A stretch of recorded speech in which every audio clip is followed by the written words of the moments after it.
என்னடா இது ரெண்டு கையிலுமே ரெண்டு ஹேர் ட்ரையர் வச்சுட்ருக்கேன்னு பார்க்குறீங்களா? ரெண்டுமே பார்க்குறக்கு ஒரே மாதிரி தான் இருக்குது. பட் ஆனால் பிராண்டு மட்டும்தாங்க வித்தியாசம். ஆக்சுவலாக ஒன்று பார்த்தீங்கன்னா ஆம்ப்ரேன், இன்னொன்று பார்த்தீங்கன்னா ஹேவல்ஸுங்கிற பிராண்ட். இப்போ ரெண்டுலேயுமே ஃபோல்டபிள் ஆப்ஷன் இருக்குது. எதுக்காகனா நீங்கள் எங்கேயாச்சும் கேரி பண்ணிட்டு போகிறக்கு ஈஸியாக இருக்கிறக்காக. ரெண்டுலேயுமே 2 மோட் ஆஃப் ஹீட்டிங் ஆப்ஷன்ஸ் இருக்குது. நீங்கள் 2 ஸ்டெப்பில் அட்ஜஸ்ட் பண்ணிக்க முடியும். அடுத்ததாக இந்த பட்டன் எதுக்காக கொடுத்துருக்காங்கன்னு பார்த்தீங்கன்னா, ஹீட் இல்லாமல் ஜஸ்ட் உங்களுக்கு கூலர் மட்டும் வரணும்னா அதை ப்ரெஸ் பண்ணி பிடிச்சிங்கன்னா கூலர் மட்டும் வரும். 2 ஹேர் ட்ரையருமே 1200 வாட்ஸ் பவர் எடுக்கக்கூடியது.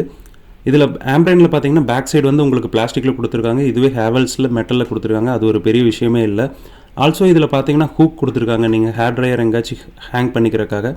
ஆல்சோ இதில் இருக்கிற பவர் கேபிள் பார்த்தீங்கன்னா 2 மீட்டர் லென்த்துக்கு கொடுத்துருக்காங்க. ஹேவல்ஸ் ஹேர் ட்ரையர் பார்க்குறக்கு உங்களுக்கு கொஞ்சம் பெருசாக இருக்குது. அதுவே உங்களுக்கு ஆம்ப்ரேன் பார்த்தீங்கன்னா கொஞ்சம் காம்பேக்டாக இருக்குது. ஸோ ஈஸியாக கேரி பண்ணி போகிறதுக்கு ஆம்ப்ரேன் தான் பெஸ்ட்டுன்னு நான் நினைக்கிறேன். இந்த ரெண்டுக்கு உள்ள விலை வித்தியாசம் பார்த்தீங்கன்னா 300 ரூபாய்க்கு பக்கமாக வருது. அதாவது எல்லா ஃபங்க்ஷன்ஸுமே ஒன்று தான். பட் ஆனால் பிராண்டுக்காக உங்களுக்கு விலை மாறுது. எந்த ஹேர் ட்ரையர் சூஸ் பண்ணலான்னு நீங்கள் கமெண்ட்ஸில் சொல்லுங்கள்.